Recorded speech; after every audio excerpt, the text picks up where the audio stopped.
2024 부동산 시장 이렇게 됩니다. 라는 주제를 가지고 한번 이야기해 보겠습니다. 최근에 그 KB 부동산 보고서라는 게 하나 나왔는데 이게 뭐 KB 금융지주라고 해서 KB가 이제 그 부동산 데이터를 지금 거의 한 40년 가까이 축적하고 있죠. 그런데 이제 거기서 계열사라고 봐야 되겠죠. 뭐 경영연구소에서 발간한 보고서가 있어가지고 요걸 참고 삼아서 여기 뭐 어떤 데이터나 그래프가 잘 정리되어 있기 때문에 제 생각을 담아가지고 이야기해 보려고 합니다. 우선 기본적으로 이 지금 2024년 부동산 보고서인데 이 보고서가 2024년을 전망하는 거는 맞지만 보고서 내용에서도 그렇고 지금 뭐 상황도 그렇고 지금 1년 전망을 하는 거는 뭐 큰 의미가 없다고 보시면 될 것 같아요. 그러니까 지금 뭐 올해 12월에 어떻게 된다 이거는 사실은 의미가 없다. 왜 그러냐면 이제 이 보고서에서도 얘기를 하지만 지금 뭐 7대 이슈가 있다고는 적어놨어요. 그래서 이제 거래량이 너무 적고 그리고 공급 부족의 어떤 가능성들이 있고 노후계획도시특별법 소위 말하는 1기 신도시 특별법이 이제 앞으로 어떤 영향을 줄 것인가. 그리고 이게 아직 뭐 법이 안 바뀌고 뭐 이런 것들 뭐 추가적으로 뭐 또 혜택이 또 주고 이런 것들도 있기 때문에 이게 또 변수라는 거죠. 근데 이게 지금 앞으로 총선 이후에 어떻게 될지 뭐 정확하게 알 수가 없어요. 그리고 이제 전세 수요가 조금 뭐 몰리고 있는 거 이런 것들은 지금 뭐 사실이긴 하지만 금리 인하 가능성 이것도 막 변수죠. 지금 어떻게 될지 몰라. 언제 될지 어떻게 될지도 모르는 상황에서 1년을 예측하는 게 의미가 없을 수도 있고 거기다 이제 주택담보대출 늘어나는 건 사실입니다. 그리고 거기다 이제 정책 기조가 지속 완화가 될 것인가. 이것도 총선 이후에 어떻게 될지 뭐 알 수가 없는 상황이기 때문에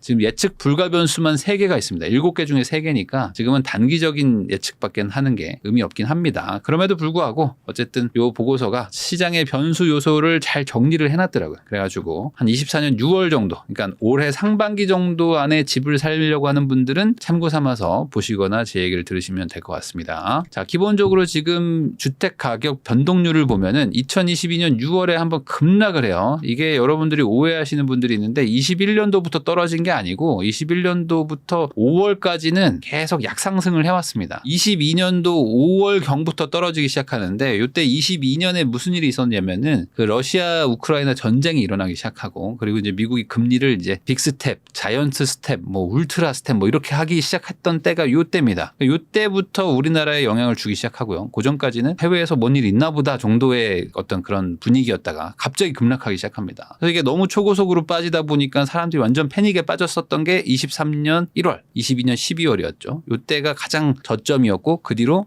이거 이렇게까지 패닉에 빠질 건 아닌가 보다. 플러스 정부의 정책 때문에 다시 이제 급등하면서 지금 상당수 회복을 했죠. 그래서 지금 뭐 여전히 집값이 많이 빠졌다라고 생각하시는 분들도 있는데 이게 뭐 22년에서 24년 지금 1월 일단 한 2년 정도의 텀을 보면은 서울 기준으로 한 95% 정도 전고점에 95% 정도 왔고 1기 신도시 같은 경우들은 거의 90%까지 왔습니다. 그러니까 뭐 한 10% 정도 빠졌다 정도 보시면 될 것 같은데 많이 빠진 데들은 물론 이제 뭐 원래 좀 경쟁력이 없는 곳들은 더 빠진 곳들도 있지만 그냥 웬만한 곳들은 한 10% 정도 빠졌다. 그러면 이게 엄청난 폭락 같아 보이겠지만 이게 한번 빠져서 그런 거지 빠지고 다시 올라온 지금 2년을 보유한 사람들 치고는 뭐 아주 큰 폭락이라기보다는 약간 조정 정도고요. 이게 2019년도에도 한번 이런 일들이 있었어요. 그 정도의 어떤 충격파 정도로 보시면 될 것 같아요. 그래서 22년에 급락하고 23년에 다시 급등을 했는데 그래서 결론적으로는 23년에 이제 아까 말했듯이 초반부터 오르긴 했어요. 오르긴 했지만 어쨌든 23년 초반에도 빠지고 연초에 빠지고 이제 한 3월부터 이제 쭉 올라가기 시작하면서 워낙 좀 많이 빠졌었기 때문에 전체적으로 보면은 전국이 한 5% 정도 하락한 걸로 나옵니다. 그중에서 서울은 한 3.7%인데 요거는 이제 주택 매매 가격 변동률이니까 아마 여기에 아파트 외 그 외 것들도 다 같이 포함이 됐을 거예요. 그러면 이제 빌라나 뭐 이런 것들이 같이 들어가 있다 그러면 빌라는 작년에 시장이 되게 안 좋았기 때문에 아마 이렇게 나온 게 아닐까. 그래서 아파트는 약간 뭐 보합 정도 그리고 이제 상승을 했고요. 비아파트는 조금 빠졌다. 그렇게 보시면 될 것 같아요. 그래서 이제 급락 요소가 결국에 규제가 그대로 있는 상황에서 22년 6월부터 갑자기 금리가 올라가면서 이 공포가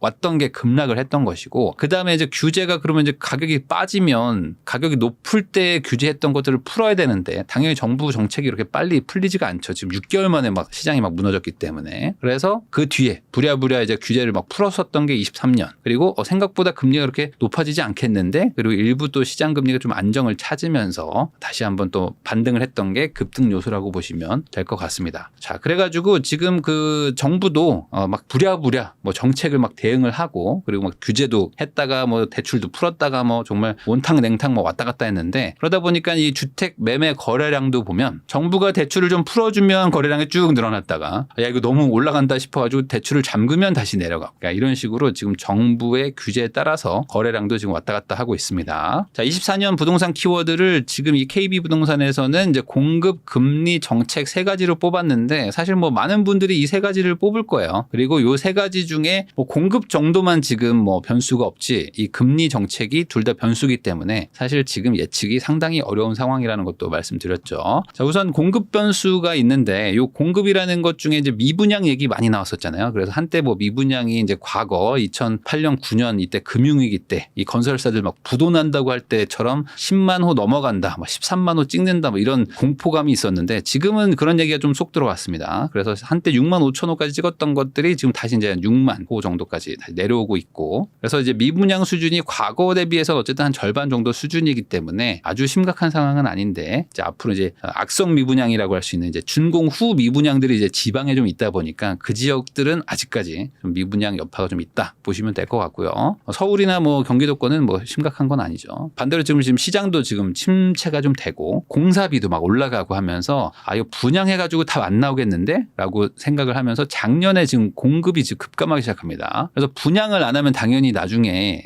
준공도 안 되는 거니까 지금 23년에 공급이 확 줄게 되면은 25, 26년 요쯤 때 입주가 지금 준다고 보시면 되고 24년도는 좀 더 적은 상황입니다. 그러다 보니까 지금 인허가도 안 받고 그리고 당연히 착공도 안 하죠. 그럼 착공을 안 하면 준공도 안 되는 그러니까 입주도 좀 안 되고 이게 거의 다 지금 전년 대비 50% 수준으로 반토막 난 상태라고 보시면 될 것 같고 그러다 보니까 정부도 지금 부랴부랴 안 되겠다 이거 규제를 좀 어떻게든 좀 풀어가지고 우리가 뭐 원가를 낮춰줄 방법은 없지만 물가가 올라가서 나머지 추가 비용 안 들어갈 수 있게 최대한 규제를 좀 풀어봐 줄게 그리고 최대한 사람들도 살 수 있게 세제 혜택을 줘볼게 라고 하고는 있지만 사실 시장에 먹히고 있지는 않다. 지금 매수 우위 지수를 보면은 지금 이 매수 우위 지수가 지금 가장 낮은 수준입니다.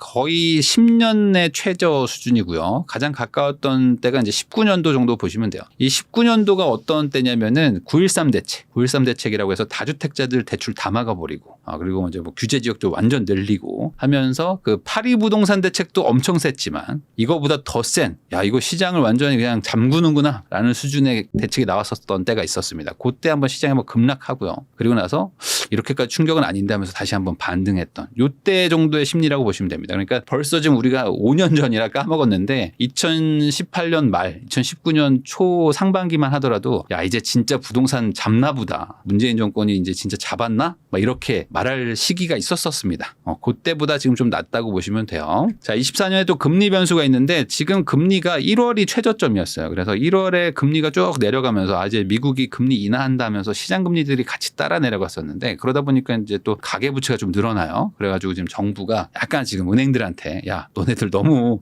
금리 낮추지 마라. 뭐 이렇게 약간 압박을 좀 하고 있는 것 같습니다. 그래서 살짝씩 또 금리가 또 올랐어요. 그래서 지금 한 4.5에서 5 정도로 지금 빌리고 있다고 보시면 될 것 같은데 요 금리가 이제 어떻게 되느냐 이게 또 변수가 되고요. 그리고 이제 정책 변수 크게 지금 두 개의 정책이 나오긴 했어요. 23년 9월에도 한번 나왔는데 이거 나왔는지도 사실 잘 모르실 거고 그리고 이제 1월에 110 대책 해가지고 공급을 엄청나게 늘리겠다 하면서 대책이 나왔는데 사실 뭐 지금 시장의 상황은 아주 그냥 뭐 냉담합니다. 이게 무슨 대책이냐라고 하면서 사실 지금 아무도 관심 갖고 있지 않는 그런 대책이 이제 두 개가 나와 있는 상태. 그러다 보니까 이제 총선이 지나면은 또 하나의 대책이 나올 것이다. 뭐 이런 거를 지금 사람들이 뭐 예측은 하고 있지만 어떻게 나올지 알 수가 없는 상황인 거죠. 자, 그래가지고 결국에는 이 거래량이 살아날 것이냐가 이 시장이 이제 어떤 반등의 여지가 있느냐 없느냐를 이제 따질 텐데 한마디로 이 매수 심리가 생길 것인가를 이제 사람들이 이제 궁금해하는 거죠. 자, 기본적으로 지금 매매 거래량이 조금 늘었다가 작년에 좀 대출 풀어주면서 많이 늘었죠. 그러다가 이제 대출 다시 잠그면서 거래량이 약간 줄어들고 있는 상황이라고 보시면 될 것 같고요. 그게 수도권, 지방 다 똑같습니다. 자, 그리고 이제 옛날에 잘 거래가 되던 때에 비하면은 뭐 한 한 거의 반토막 수준으로 거래량이 많이 줄었다고 보시면 돼요. 한마디로 지금은 매도자와 매수자가 서로 지금 줄다리기 하는 거라고 보시면 될 것 같은데, 매도자 입장에서는 뭐 어찌 보면 당연할 수 있죠. 왜냐하면 지금 세금도 좀 많이 감면이 됐고요. 대출 금리도 지금 힘든 시절 다 지나고 이제 금리 인하한다고 하고 있는 상황이고, 그리고 집값도 많이 반등을 했고, 그리고 역전세가 좀 힘들었지만 어찌됐든 메꿔 줬단 말이죠. 그러니까 야, 지금보다는 좀 나아지지 않을까 이런 생각으로 지금 뭐 호가를 불러놓고 기다리고 있는 수준이고, 매수자 입장에서는 아직 금리가 내려가진 않았기 때문에 지금 사기는 조금 애매한 상황이고, 거기다가 특례 보금자리론도 좀 이제 막히면서 아이가 없으면 지금 정책 자금 받기가 쉽진 않단 말이죠. 그러니까 지금 사는 게 맞나? 근데 또 금리는 또 내려간다고 하는데 이거 어떡하지? 하면서 거래량이 살짝 움직이는 정도라고 보시면 될 것 같아요. 그래가지고 지금 한마디로 지금 동상이몽이 있는 거죠. 예전처럼 지금 매물이 늘어나긴 늘어납니다. 그렇지만 매물이 늘어나면서 가격이 같이 내려가는, 한마디로 지금 이제 던지는, 소위 말하는 이제 떠리로 던지는 분위기는 전혀 아니다. 그러다 보니까 지금 매물은 쌓이고 거래는 안 되는 상황인 거죠. 이게 2023년 1월, 22년 12월 그 겨울 때랑은 완전히 다릅니다. 그때는 매물도 늘어났고 안 사주면 가격도 깎아줬어요. 그러니까 내가 먼저 팔게 라는 약간 그런 공포감이 있었죠. 너보다 내가 먼저 판다. 왜? 지금 그때 금리가 막 추가 인상 엄청 한다고 그랬었고, 그때 뭐 금리가 7%, 8%, 10% 간다고 막 언론에서 계속 떠들었기 때문에 공포감이 되게 심했고, 그때만 하더라도 세금을 얼마나 깎아줄지, 아니면 세금을 계속 뭐 보유세를 내야 되는 건지 이 불안했던 시기이기 때문에, 이때는 매물도 늘어나면서 가격을 깎아주니까 실거래가 뚝쭉뚝쭉 내려가면서 지켰는데, 지금은 호가는 여기에 있고 실거래 매수자들은 여기서 기다리고 있기 때문에 지금 중간에 실거래가 안 지키는 상황이라고 보시면 됩니다. 그게 지금 어떤 걸로 표현이 되느냐, 이 주택 매매 거래 회전율이라고 보면 됩니다. 이게 뭐냐면 한마디로 이게 손바뀜 퍼센트가 얼마나 되느냐, 주인이 바뀌는 물량이 얼마냐라는 건데, 보통 평균이 그래도 한 4, 5% 정도 되죠. 4, 5%, 한 6% 정도 왔다 갔다 하는 것 같습니다. 그러니까 집이 100채가 있으면은 한 6채 정도는 주인이 이제 바뀌는 거고, 94채 정도는 그냥 자기들이 살고 있는 거죠. 주인이 안 팔고. 시장의 매물이 얼마나 돌아다니냐라는 건데, 지금은 보면 한 2% 수준이에요. 그러니까 지금 손바뀜이 거의 안 되고 있다고 보시면 되는 거죠. 그러니까 주인들도 잘 안 팔고 있고, 팔려면 이 정도 가격은 받아야지, 이렇게 버티고 있다고 보시면 될 것 같아요. 자, 이게 보면은 이런 것도 있습니다. 그 과거 매매 거래량과 기준금리의 어떤 그 비교를 한 그래프도 있는데, 보면은 아무래도 금리가 내려갈 때는 집 사기가 좀 좋으니까 거래량도 좀 늘어나는 추세를 보이고, 그리고 이제 금리가 좀 올라갈 때는 거래량도 좀 낮아지는 어느 정도의 상관계수는 좀 있어요. 그러니까 금리가 내려가면 거래량도 좀 증가를 하는데, 반대로 지금 금리를 언제 내리지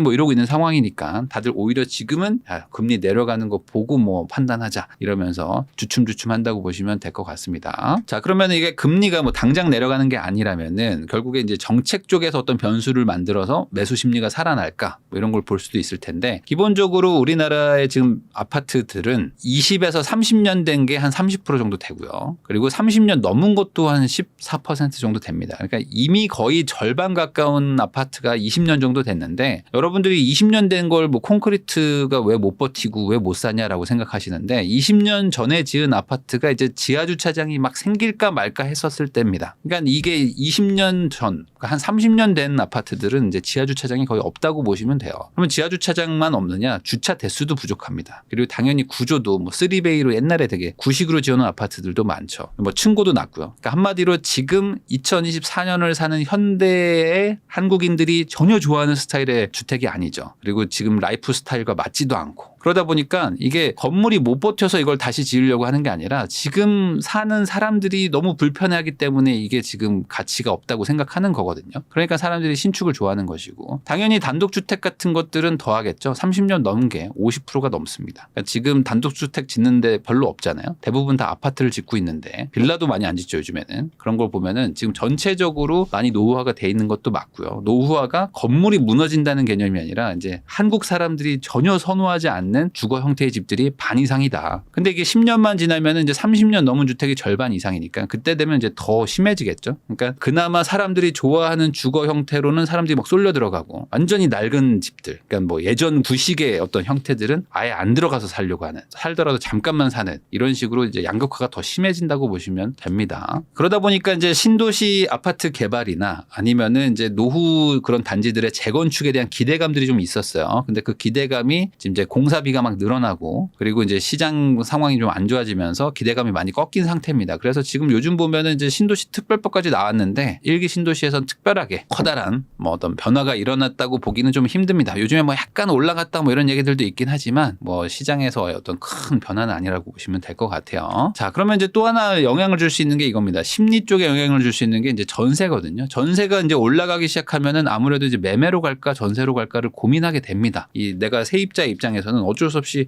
전세를 계속 올려주고 살아야 되나? 그러다가 또 집값이 올라가면 어떡하지? 이런 걸 막 고민하게 되거든요. 그럼 이 전세도 한번 급락을 했었어요. 급락을 한번 한 다음에 다시 바로 이제 상승세로 좀 전환이 됐죠. 한번 급락을 한 다음에 그리고 이제 2023년이죠. 23년 한 중반쯤부터 이제 금리가 안정화가 되고 이제 슬슬 이제 금리 인하 얘기들이 나오기 시작하면서 그리고 이제 이 전세 사기의 충격이 빌라를 이제 기피하게 되기 시작하면서 여러 가지 어떤 요인들이 모여가지고 전세 상승으로 지금 나타나고 있는 상황입니다. 자, 거기다가 이제 서울이 이제 가장 아무래도 이제 그 바로미터라고 할 수 있는데 서울의 이제 입주 물량이 급감하기 시작하죠. 급감을 하면서 올해 유독 적습니다. 그래서 뭐 서울시 발표로는 뭐 올해 36,000호가 입주한다 뭐 이러는데 거기에 보면은 뭐 행복주택이니 청년주택이니 이런 그 사실상 빌라나 도시형 생활주택 같은 것들 이런 숫자들도 다 포함한 겁니다. 그러니까 실제 뭐 36,000채가 다 번듯한 아파트거나 뭐 이런 게 아니고 그래서 이제 민간에서 데이터를 뽑는 걸 보면은 둔촌주공 빼면 한 11,000채 정도, 12,000채 정도 아주 적다고 보시면 될 것 같아요. 원래 수준으로 봤을 땐 한 4, 5만 채가 입주가 돼야 되는데 지금 한 10,000채 정도니까 이제 한 거의 80% 정도 급감했다고 보시면 됩니다. 자, 이게 이제 아파트 선호하는 현상이 계속 일어나고 있는 거죠. 그러니까 빌라 가고 뭐 오피스텔 갔더니 결국에 전세 사기 당하고 뭐 내 돈도 못 지켰다.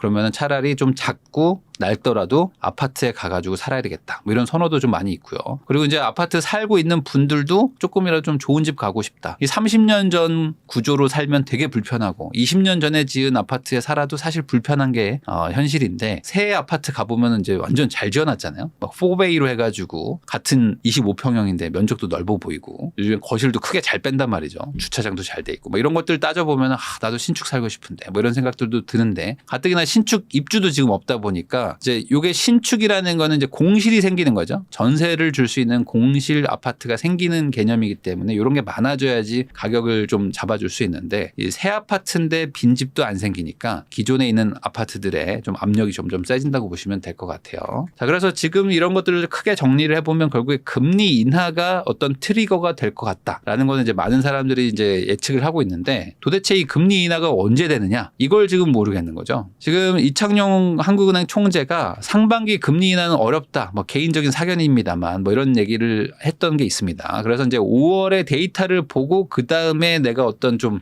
멘트를 해도 할 수 있지 않을까. 지금 할 수 있는 말은 상반기 금리 인하는 안 된다 정도까지다. 뭐 이런 얘기를 한 게 있어요. 그러니까 한마디로 이제 빠르면 7월, 늦으면 뭐 12월 뭐 아니면 내년까지도 넘어갈 수도 있는 약간 이렇게 범위가 있는 얘기라고 보면 되겠죠.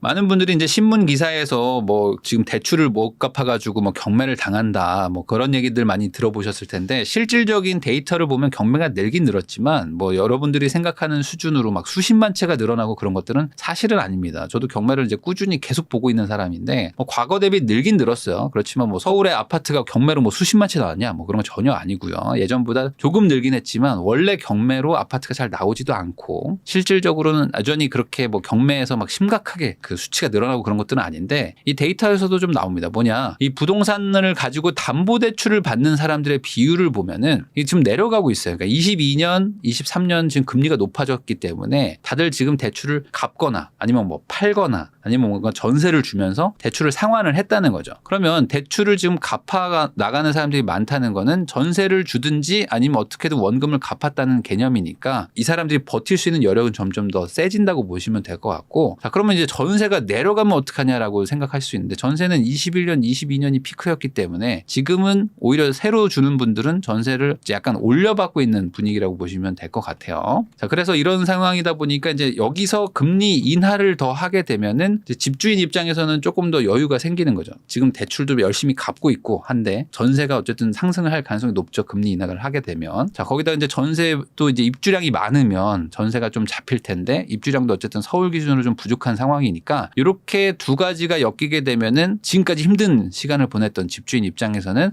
내가 지금 이걸 팔아야 되나라는 의사가 아무래도 좀 낮아질 가능성이 높습니다. 자, 그런데 이제 주택담보대출 잔액은 늘어나고 있어요. 그러니까 이건 뭐냐? 아까 말했듯이 이제 담보대출이 아예 제로인 사람들은 늘어나고 있는데 새로 받는 사람, 뉴비들은 대출을 더 많이 받는다는 거죠. 뉴비가 돈을 더 많이 빌린다. 근데 이거는 어찌 보면 당연할 수밖에 없는 게 이 집값이라는 게 계속 늘어나잖아요. 대부분 이제 내가 4억짜리 아파트에 살고 있다가 3억짜리로 가는 분들도 있겠지만 4억에 살던 사람들이 뭐 5억, 6억짜리 조금 더 이렇게 상향해가지고 집을 거래하는 경우들이 많죠. 그러다 보니까 이제 주택 매매 거래량이 늘어날수록 주담대 증가율도 같이 늘어나는 걸 보면은 아무래도 사람들이 조금 더 상급지로 간다 이렇게 보시면 될 것 같아요. 그리고 새로 사는 사람들은 상급지로 가면서 대출을 좀 받긴 하지만 기존에 이제 대출을 받아놓은 분들 그런 분들은 대출을 많이 상환하고 있다. 이렇게 보시면 지금 시장을 좀 정확하게 이해하는 게 아닌가 싶습니다. 자, 그래서 결국에 이제 금리 인하가 언제냐가 핵심인데 우리나라 금리는 아까 한국은행 총재 이야기도 있고 한 걸 보면은 빨라야 가을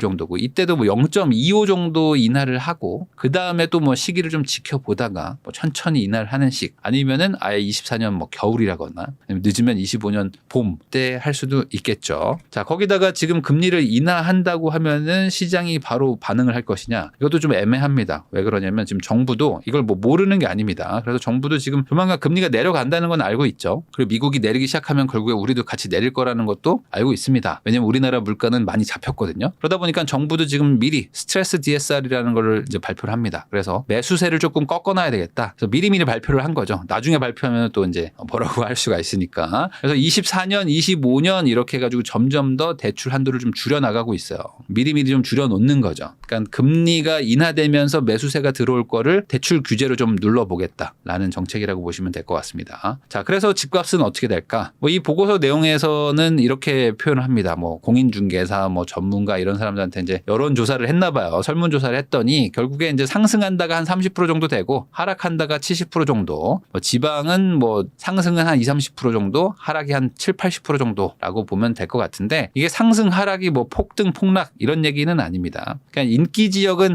약한 상승을 보이는 거고 비인기 지역은 약한 하락을 보이면서 전반적으로는 인기 지역보다는 비인기 지역이 조금 더 많을 테니까 하락 추세가 나올 거지만 뭐 그렇다고 해서 이제 사람들이 막 좋아하는 지역도 있지 않습니까? 그런 데들도 같이 내려간다라고 보시는 거는 조금 잘못된 얘기라고 보시면 좋을 것 같고 인기 지역은 뭐 아무래도 약간의 반등은 있을 것이고 비인기 지역들이 좀 빠지면서 평균을 깎아먹는다라고 보면 될 것 같습니다. 지금 정부도 현상 유지를 원한다고 제가 말씀을 드렸는데 이 대외 변수마저 사실은 지금 연말을 가리키고 있습니다. 그러니까 지금 미국에서 금리를 보통 뭐 조금 더 빨리 내렸으면 뭐 3월, 뭐 5월, 6월 뭐 이때 내리는 거를 기대했던 분들도 있을 텐데 지금은 조금 늦어지고 있죠. 3월은 아니라는 얘기가 이제 나왔으니까. 그러면 이제 미국이 늦어지는 만큼 우리 한국도 같이 늦어지는 거고 그러면 시장의 영향도 같이 따라서 느려지게 된다고 보시면 되겠죠. 그렇다고 뭐 정부 정책이 뭐 지금 급변하는 분위기는 아니니까. 자, 지금 신축이 부족한 거는 어쨌든 전세 상승 요인은 맞습니다. 새 아파트가 빈집으로 공급이 되면 전세를 확 눌러주는데 지금은 그런 분위기가 아니다 보니까 그러면 이거는 상승 여력인데 반대로 PF 위기가 아직 정리가 안 됐죠. 그래서 이게 뭐 지금 4월 위기설 나오고 있는데 큰 틀에서는 위기 없이 잘 정리할 수 있지 않을까라고 생각은 하고 있지만 어쨌든 PF 위기 같은 것들이 터지기 시작하면은 심리가 위축이 됩니다. 그럼 이런 심리 위축이 되면 당연히 이런 건 하락 요인이라고 보면은 결국에 지금 상승 요인과 하락 요인 뭐 이런 것들 그리고 이제 대외 변수도 다 뒤로 밀리는 상황이다 보니까 지금은 예측이 큰 의미는 없다. 그래서 2024년이 주택 매매 시장 경기의 최저점이 될 것으로 전망한다라고 지금 이 보고서가 얘기를 했는데 뭐 저도 여기에 동의를 합니다. 왜 그러냐면 지금 대다수의 변수가 지금 다 하반기 끝자락으로 좀 밀려 있는 상황이고 그럼 24년 봄, 여름, 가을은 무슨 일이 일어날 것이냐? 우리가 전혀 예측하지 못한 어떤 뭐 전쟁이든 아니면 어떤 뭐 정말 금융위기 같은 것들이 터지지 않는 한 이 상태에 이대로 간다고 보시면 되는 것이고요. 그러면 이게 결국에 순탄하게 계속 횡보할 것이냐? 뭐 그렇게 보진 않습니다. 왜냐하면 이제 조만간 금리 인하가 시작이 될 것이고 있고 그리고 이제 규제가 아직 많이 있어요. 이 많이 있는 게 총선 이후에 어떻게 될지 모르겠지만 어쨌든 지금 정부 기조는 규제를 완화하려고 하는 쪽이고 거기다 지금 입주 부족은 올해도 있지만 내년도 있습니다. 내년도 입주가 계속 부족하거든요. 그리고 이제 전세 상승도 당연히 금리 인하에 맞춰가지고 같이 좀 올라갈 확률이 높죠. 이런 것들이 이제 25년에 좀 모입니다. 그러니까 25년에는 아무래도 지금보다는 추가적인 어떤 그런 변수가 생기지 않는 한 상승 여력이 조금 더 세진다고 보시면 되지 않을까 싶어요. 자, 그러면 언제 사야 됩니까? 이거는 알 수가 없다. 왜? 총선이 끝나고 나서 얘기를 해야 된다. 총선이 어떻게 결과가 나올지 지금 알 수가 없다. 그러니까 총선 결과에 따라서 부동산 정책이 다시 규제로 갈 수도 있고 뭐 완화로 갈 수도 있고 그 완화의 속도가 더 빨라질 수도 있고 규제가 다시 강해질 수도 있는 거기 때문에 요거는 지금 이제 한 달밖에 안 남았기 때문에 총선 결과 보고 나서 예측을 해도 전혀 늦지가 않다. 그렇지만 뭐 요거는 확실할 겁니다. 수도권이 먼저 움직일 거고요. 그 다음에 지방이 따라 움직이는 구도로 갈 겁니다. 지금 구조와 그리고 지금 규제를 봤을 때 그리고 지금 어떤 그 환경을 봤을 때 수도권 그리고 서울이 먼저 갈 것이고 그 다음에 지방이 따라가는 그러니까 마지막에 따라가는 느낌이라고 보면 되겠죠. 지방이 먼저 가기는 지금 쉽지는 않다.